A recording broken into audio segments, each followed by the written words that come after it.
Your focus isn't weak. Your phone is training your brain to stay distracted.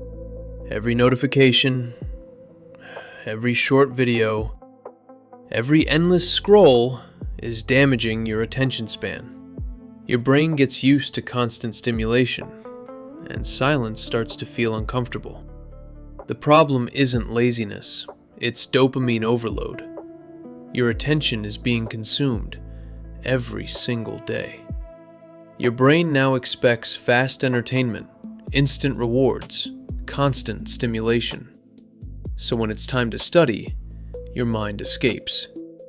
You open your phone for 1 minute, and suddenly, 30 minutes disappear.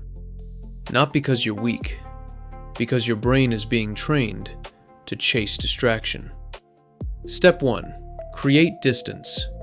Don't keep your phone beside you, not face down, not silent mode. Away.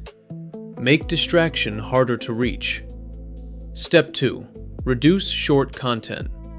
Too much scrolling weakens focus. Your brain needs slower input to recover attention. Less stimulation, more control. Step 3. Allow boredom.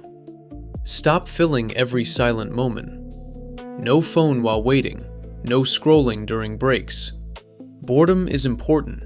It helps your brain rebuild focus. Step 4. Train deep focus. Start small, 20 to 25 minutes without distraction. One task only. That's how focus gets stronger. Key rule. Focus is not built through motivation. It's built through repetition. Small disciplined actions every single day.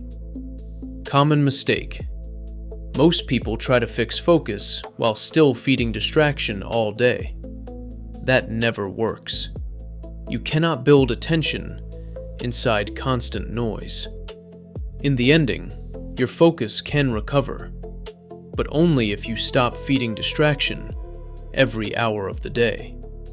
Protect your attention, because whatever controls your attention controls your life.